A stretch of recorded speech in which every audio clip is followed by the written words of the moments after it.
안녕하세요. 저는 30대 중반에 결혼하고 유부녀 된 지 한 달도 안 된 여자입니다. 저는 완전히 결혼을 포기하고 살고 있던 결포자 중 하나였습니다. 주변에 친구가 한두 명 있는 것도 아니고 친인척들만 포함을 하더라도 수십 명이 거뜬히 넘어가는 대가족을 가지고 있는 제가 스몰 웨딩으로 결혼식 비용을 줄이기도 애매하고 그렇다고 그 많은 하객을 다 수용하고서 번지르르하게 결혼식을 올려보기엔 돈도 없고 무슨 생각을 하기만 하더라도 안 된다는 생각뿐이었는지라 결혼을 아예 포기를 하고 살았죠. 이른 나이였음에도 불구하고 20대 후반부터는 연애까지 뚝 끊어버린 채 온전히 일하고 나서 퇴근하면 집에 와 함께 자취를 하던 여동생과 밥해 먹고 드라마를 보면서 멍 때리는 휴식을 오래도록 취했고 자기 개발은커녕 거의 제 미래를 단정 지은 채 손을 놓고 살았습니다. 이대로 회사 출근하는 것도 버거워 죽겠고 회사에서 하루 종일 기빨려온 걸 생각하면 다음날 출근을 위해서 당장 퇴근하자마자 침대로 뛰어들어가 잠을 자야지만 다음날 버틸 수 있을 정도였는데 그런 저한테 퇴근 후 여가 생활이라든지 혹은 공부나 모임 활동을 한다는 것은 말 그대로 사치에 불과했네요. 저는 평범한 회사에서 200 언저리에 돈을 받으며 그나마 회사가 망할 회사는 아니었는지라 이대로 나 하나만 잘 버티면 평생 직장으로 여길 수 있겠다 싶었습니다. 제 여동생도 저와 비슷한 월급을 받으며 회사를 다니는 직장인이었는데 둘 다 결혼을 안 하겠다면서 버티고 함께 자취까지 시작해버린 바람에 부모님도 정말 오래도록 걱정을 많이 하셨어요. 그렇게 평생 둘이서 편하게 좋다며 살다가 정말로 결혼이고 뭐고 아무것도 안 하고 평생 노처녀 그 이상으로 늙어 죽을 거냐는 악담을 다른 사람도 아닌 저희 부모님께 듣고 살았으니 그간에 받았던 스트레스가 얼마나 지독했을지는 여러분들도 지레짐작을 하실 수 있을 겁니다. 이랬던 저인데 결혼은커녕 당장에 연애할 사람도 만나지를 않은 채 혼자 재미는 없어도 편하고 아늑한 인생을 살아가던 저였는데 2021년에 제가 결혼식을 올렸습니다. 저희 두 사람은 다소 뜬금없지만 연남동의 한 횟집에서 만났어요. 코로나 시국에 금요일마다 횟집을 다녔다고 말하기가 조금 부끄럽긴 하지만 거기 가서 돈 쓰면서 회 먹고 술 마시는 게 인생의 유일한 낙이었던 저와 여동생이 자주 들리던 조그마한 집이었습니다. 손님들이 그리 붐비는 곳도 아니어서 저희가 편히 들락날락 하던 곳이었는데 거기서 남편을 두 번 만나곤 서로 눈이 맞아버렸네요. 저는 완전 금사빠처럼 남편에게 홀라당 빠져버렸고요. 번호 교환을 하고 연락을 매일같이 해오다 단둘이 만날 식사를 하는 자리도 가지게 되었고 저희는 비교적 첫 스킨십, 그러니까 키스도 빨리 한 편이었고 연애하며 잠자리도 거의 만난 지 3개월도 되지 않아 처음 가졌었어요. 남편이 저보다 5살 연상이었는데 아무래도 둘 다 홍기는 진작에 넘긴 상태였다 보니 스킨십 진도 빼는 데에 있어서는 남달리 빨랐던 것 같습니다. 누가 먼저랄 것 없이 매일같이 물고 빨며 서로부터 연애를 하고 지내다가 남편이 먼저 결혼 얘기를 꺼냈고 금전적으로 많이 부담스러워 결혼을 살짝 배제하며 사는 중이라고 대답을 하는 제게 자신이 결혼 비용을 더 많이 부담하겠으니 시집을 하고 박력 있게 말해주는 남편의 모습을 보며 믿었습니다. 그간 기댈 사람 하나 없이 나 혼자 버티며 열심히 살아온 지난 과거를 되돌아보며 이제는 한 남자에게 살며시 기대봐도 좋지 않을까 싶었던 거죠. 그렇게 저희는 코로나 시국 내내 결혼 준비를 했고 식을 얼마 앞두지 않고서 미리 신혼집도 구하며 다녔습니다. 둘 다 직장인이었기 때문에 퇴근하고 나서야 잠깐 이른 저녁에 집을 한두 차례 보러 다니거나 웬만하면 주말에 만나서 하루 종일 집 투어를 하며 신혼집을 봤는데요. 남편이 뜬금없게도 저희 둘 다 회사와도 멀고 또 그렇다고 각자의 시댁이나 친정과 가까이 있는 것도 아닌 엄한 동네에서 신혼집을 자꾸 구하자며 떼를 쓰는 겁니다. 처음엔 떼를 쓰는 것도 아니었고 그냥 거기서 살면 좋을 텐데 그치? 난 거기서 신혼집을 차려보고 싶더라. 라면서 뭔 이유에서인지 살아보고 싶단 소리를 해대니 좀 이상하다 싶었고요. 나중에 다른 동네 집값이 좀 많이 비싸길래 집을 쉽사리 결정하고 있지 못하고 있었는데 그때 그러니까 그 동네라도 한번 가보자니까 거기로 가자니까 라면서 훅 들어오는 바람에 저도 그만 수긍을 하고 말았습니다. 일단 한번 동네 구경이라도 하고 집이라도 봐보자는 절박한 마음에서 비롯된 결정이었죠. 그곳은 북한산이 들어서 있는 서울 끝자락의 동네였어요. 대책을 미리 세워놓긴 한 건지 본인이 미리 알아봤다면서 절 데리고 곧장 한 부동산으로 들어간 남편은 이내 거기서 혼자 일하고 계시던 사장님과 인사를 나눴습니다. 제 또래의 젊은 여자분이시더라고요.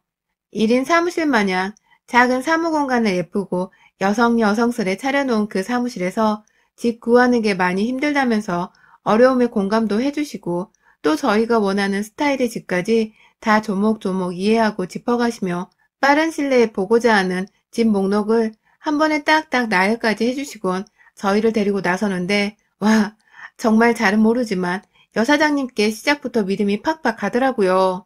그날이 주말이었는데 집들을 둘러보다 보니 대체적으로 다른 서울 동네에 비해서는 비교적 저렴한 듯한 가격에 확실히 마음에 들기는 했고요. 다만 거리에 술집도 많고 식당도 많고 굉장히 어수선한 분위기가 돋보여 밤 풍경이나 소음 같은 것이 걱정이 되긴 하였으나 아무것도 없는 허허벌판에서 무서워하며 사는 것보다 훨 도시적이고 북적대니 좋다면서 옆에서 남편이 자꾸만 동네가 좋단 소리만 해대는 바람에 전 그냥 남편 따라 좋다고 대답할 수밖에 없었습니다.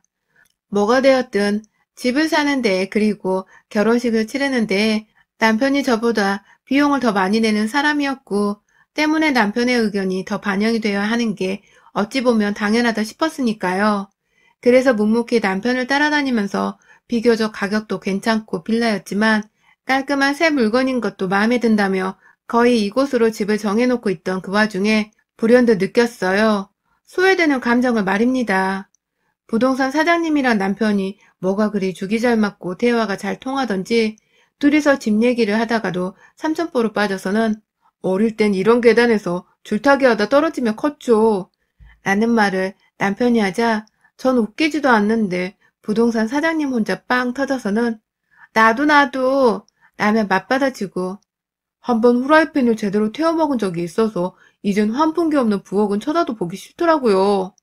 라고 하니 기억나 라고 부동산 사장님이 대답을 했는데 순간 제 귀를 유심했네요. 젠장할 설마 했는데 이것들이 서로 아는 사이였더라고요. 뭐가 기억이 난다는 거예요? 두 사람 이전에 알고 지냈던 사이였어요? 라며 제가 눈을 치켜 세운 채 뭔 소리를 나누는 거냐면서 부동산 사장님을 쳐다보니 사장님은 당황하며 말이 그렇다는 거지 라고 말끝이 흐리는데 전 다 보였어요. 그 얼굴에 당황해서 머리 굴리고 있는 그 속마음이 드러난 표정을 말입니다. 제가 대답도 않고 가만히 두 사람을 노려보고만 있자 결국 남편이 답답해 죽겠다는 듯이 먼저 입을 열더라고요. 속이려고 한 건 아닌데 당신이 뭔가 오해를 할까봐 모른 척 하자고 내가 먼저 말했어. 내 친구인데 부동산을 한다길래 집도 싸게 스스로 계산을 해준다 하길래 겸사겸사 라고 말입니다. 어쩐지 이 동네에서 살고 싶다고 몇 번이고 말을 할 때부터 이상하다 싶었는데 다 지 친구가 여기서 부동산 하고 있다는 이유로 부동산 중개 수수료를 싸게 받겠다며 여기까지 집을 보러 오게 했더라고요.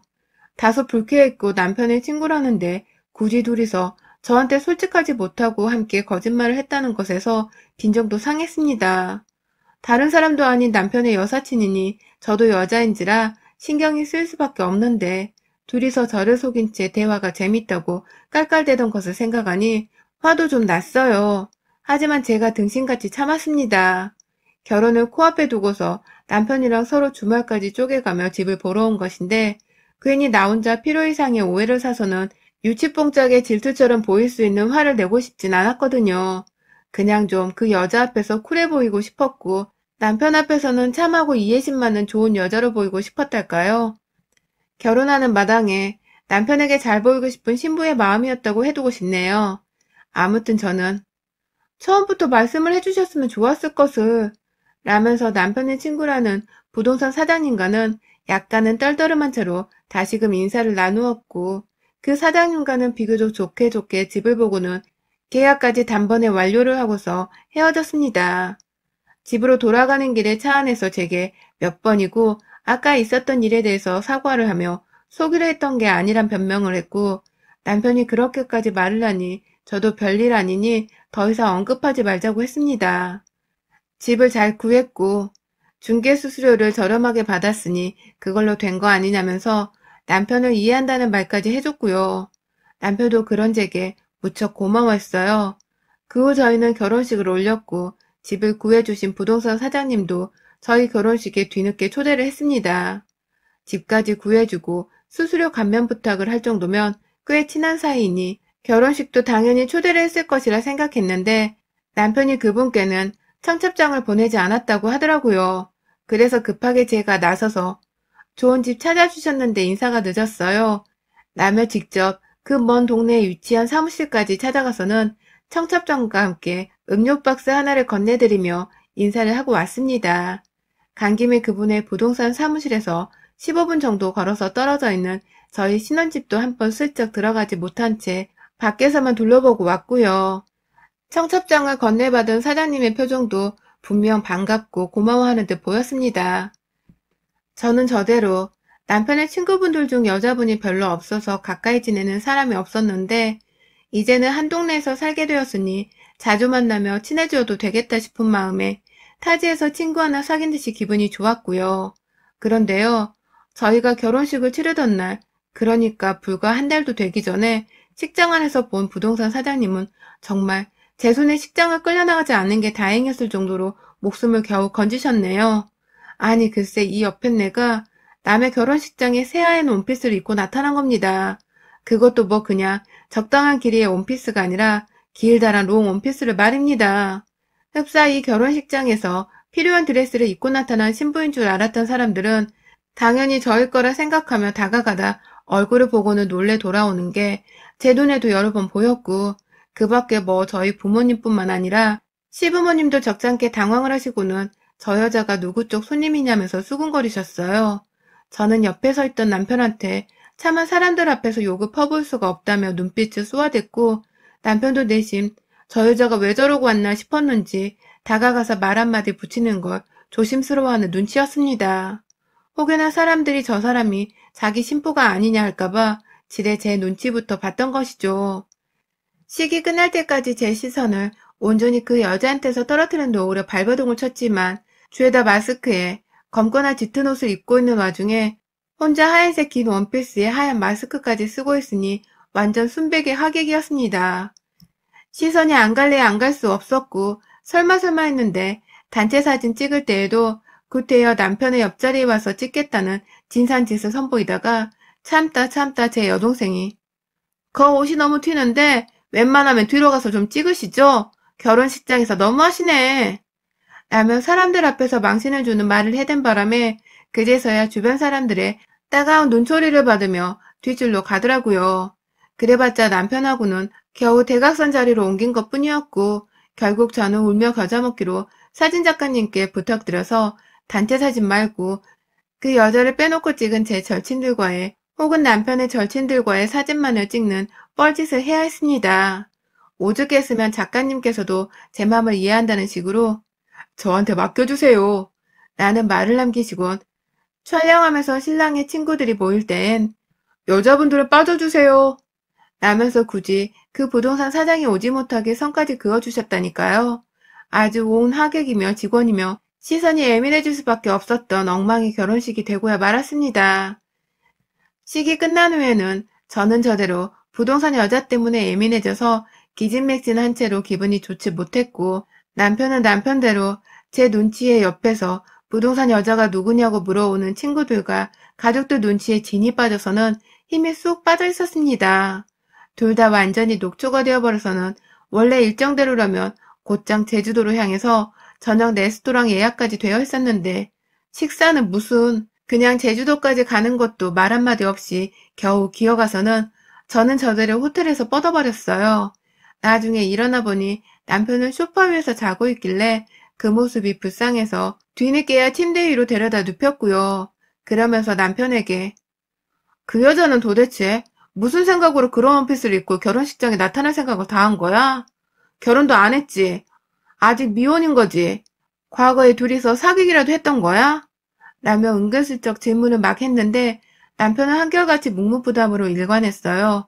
말도 안 되는 소리라며 피곤하니 자겠다고 돌아서 눕는데 기분이 상당히 껄끄러웠습니다. 내가 모르는 무언가 있단 지레짐작을 할 수밖에 없는 모습이었죠. 그렇게 저희는 4일간의 길다면 길고 짧다면 짧았던 신혼여행을 제주도에서 마치고는 서울로 돌아왔습니다. 이미 결혼식부터 조금 삐뚤어져 있던 사이였기 때문에 최대한 여행하면서는 싸우지 않으려고 말도 조심하려 했고, 웬만하면 결혼식 때 있었던 일에 대해서는 완전히 한몫을 시켜놓은 채 현재만 즐기려 했어요. 억지로 마음을 쓰다 보니 서울에 돌아와서도 제 마음은 완전히 기진맥진이었지만 남편은 그와는 정반대의 모습이었습니다. 오히려 서울에 돌아오니 설렌다나 뭐라나 하면서 기분이 째져 보이는 듯 했죠. 그런 남편을 데리고서 일단 저희는 신혼집으로 곧장 향했어요. 이미 결혼하기 전날 저희가 신혼집으로 가전제품 일부를 놔둔 상태였고, 저희 두 사람은 서울로 돌아오자마자 집에서 바로 정리정돈을 하고 그 다음날 침대를 받으면 곧장 이 집에서 신혼을 시작할 참이었죠. 첫날은 둘 다 비행으로 몸이 피곤하기도 하니 대충 집 정리를 하고 또 먼지를 쓸어 담고서는 곧장 시댁으로 향했습니다. 이왕이면 친정에 가서 자고 싶기도 했지만 시부모님이 결혼식 날 그 부동산 여자를 보고 저만큼이나 충격을 받으셨는지 저한테 마음을 자꾸 써주시더라고요. 신혼여행 가 있는 동안에도 계속 행복하게 놀다 오라며 연락을 해주고 용돈도 보내주고 하셔서 저도 감사한 마음에 인사라도 한 번 더 드리겠다고 시댁에 가 하루를 자기로 했죠. 그리고 그날 밤에 자던 도중 남편의 핸드폰으로 문자가 울렸습니다. 카톡 화면에 비번 1234라는 내용과 함께 저는 모르는 꽃그림이 그려진 프로필의 사람이 메시지를 보내왔는데 기분이 쎄했어요. 아니나 다를까 다음날 일어나 보니 밖에서 어머님이 일찍 아침을 차려주고 계셨는데도 남편은 신혼집 정리를 해야겠다면서 저한테는 좀 더 자고 오후 2시쯤 침대가 도착할 것 같다고 하니 그쯤 집에 오라며 더 재워놓고는 나가버리더라고요. 더 수상쩍게 말입니다. 결국 저 시어머니랑 밥 먹고 집에서 어머님이랑 얘기를 나누다가 안 되겠다면서 3시간도 채 지나지 않아서 어머님이랑 신혼집 같이 보러 가자며 집을 나섰습니다. 한마디로 남편이 정말 집을 잘 치우고 있는 건지 봐야겠다며 뒤를 쫓은 것이었죠. 어머님이랑 차가 없어서 일단 택시를 타고서 그 신혼집까지 찾아갔고요. 입구에 들어가 보니 다행인지 뭔지 남편의 차가 주차되어 있더라고요. 빌라를 들어가려면 비밀번호가 따로 있어야 했는데 저는 아직 전달받은 것이 없어서 그 앞에서 남편에게 연락을 하려던 중 마침 빌라 안에서 사람이 나오길래 어머님이랑 후다닥 고맙다고 들어갔습니다. 집이 3층에 위치해 있는데 다행히 빌라 안에는 엘리베이터가 있는지라 어머님 모시고 후딱 올라갔고요. 집 앞에 도착을 한 순간 정리하려면 먼지도 쌓이니 문이 열려 있어야 할 텐데 닫혀있길래 또다시 뒷골이 땡기는 듯한 기분을 느끼며 비밀번호를 몰라 남편에게 또 전화를 하려던 중 어젯밤 본 남편의 핸드폰에 비번이란 숫자가 떠올랐습니다. 제가 비밀번호를 기억하면 좋은데 애초에 이 집에 들어올 때마다 옆에서 남편 혹은 부동산 사장님이 문을 대신 열어주셨기 때문에 저는 몰랐거든요. 게다가 하필 어제 비번이라고 하는 문자를 본 바람에 혹시나 싶었던 것이었죠. 무작정 모르겠다면서 1234를 눌렀더니 신기하게 문이 열렸고 설마 어제 그 문자가 부동산 사장의 문자였나 싶어서 누가 나 말고 우리 집 비밀번호를 멋대로 설정했냐며 궁시렁거리며 집 안에 갔는데 현관에 신발 하나가 더 있었어요. 누가 봐도 여자의 신발이었어요. 저보다 더 놀란 어머님이 옆에서 제 눈치를 살살 보면서 누가 또 왔나? 하면서 집안을 후다닥 살펴보시는데 저는 누가 뭐라 할 것도 없이 안방으로 직진을 했어요. 거실 꼴을 보아하니 바닥에 발자국이 일부 선명한 것부터 시작해서 노끈 같은 게 흩어져 있는 게 지인작의 침대가 도착했다는 것을 직감적으로 알 수 있었습니다. 그 옆에 침구류란 한글이 적혀있는 리빙 제품 브랜드의 이름에 비닐이 뜯겨져 있는 걸로 보아 이불도 도착을 한 듯 보였어요. 계획대로라면 주변 빨래방으로 침구류 세탁을 돌리고 말리러 갔어야 했는데 여태 여자 신발을 신고 온 의문의 여자와 집안에 있을 남편을 떠올리니 설마 하는 마음으로 안방을 향한 그 순간 아쁘싸. 정말 저도 모르게 절 따라오던 시어머니를 내보내며 방문을 닫고 밖에서 문짝을 두드려대며 욕을 퍼붓고야 말았습니다. 글쎄 비닐도 안 뜯은 새 침대가 안방 안에 놓여져 있었는데 그 위에 다른 사람도 아니 내 남편과 부동산 사장년이 딱 같이 누워서는 속옷도 입지 않은 채 빨지도 않은 이불 위에서 뒹굴다가 저와 눈이 딱 마주쳐 버린 것입니다. 이거 어쩐지 결혼 전부터 애초에 이것들이 몸을 섞으며 바람을 피워가고 있었던 사이인 듯한데 그래서 결혼식 내 전현이 감히 신부를 놔두고 새하얀 원피스를 맞춰 입고 왔구나 싶은 이해가 뒤늦게야 되더라고요. 그렇고 그런 사이인 줄도 모른 채 저는 친히 먼 동네까지 찾아와 청첩장을 건네고 집을 구해준 감사의 인사를 표했건만 전현 놈들은 저 몰래 뒤에서 서로 집 팔아주고 수수를 벌어다주며 그리고 와이프 겉에 누워보지도 못한 새 침대와 침구를 위해서 감히 저보다도 먼저 내 남편과 누워선 뒹굴고 있었다니. 그것도 빨개 벗은 채.